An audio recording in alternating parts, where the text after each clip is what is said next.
Hello વિદ્યાર્થી મિત્રો, તો સ્વાગત છે નવા એક વિડીયોમાં.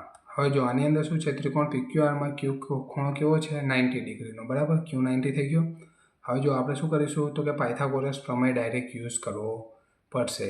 કેમ કે એક બાજુ આપણને આપેલી નથી, બે બાજુ નથી આપેલી, બરાબર.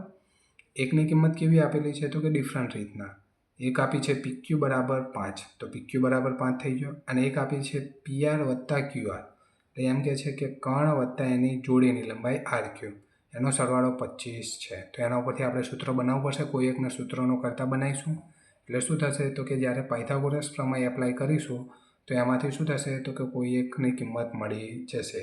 એ એકની કિંમત મળી જાય એટલે શું થાય તો કે બીજાની ઓટોમેટિક આમાં જ્યારે કિંમત મૂકીએ એટલે આપણને મળી જાય.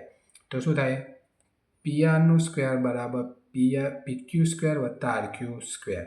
કિંમત મૂકી, અહીંયા પણ કિંમત મૂકી, એના ઉપરથી શું કર્યું તો કે QR વર્ગ જતો રહ્યો, બરાબર. 600 બરાબર 50 QR ઇઝ ઇક્વલ ટુ 600 ભાગ્યા 50. તો શું થાય, 12 જવાબ આવ્યો QRનો. હવે QRનો જવાબ 12 આવ્યો તો એના ઉપરથી આપણે PR મેળવી શકીએ.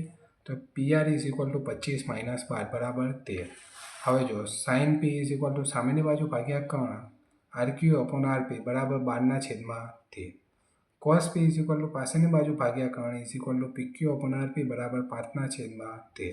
અને tan P બરાબર સામેની બાજુ ભાગ્યા પાસેની બાજુ બરાબર 12/5. એકદમ ઇઝીમાં ઇઝી રીતે દાખલાનો જવાબ આવી જાય છે. વિદ્યાર્થી મિત્રો, વિડીયો ગમે તો ચેનલને સબસ્ક્રાઈબ કરી દેજો, વિડીયોને લાઇક કરી દેજો, અને ના આવડતો એ દાખલો કમેન્ટ કરી શકો છો અને તમારા મિત્રો સાથે શેર કરી શકો છો.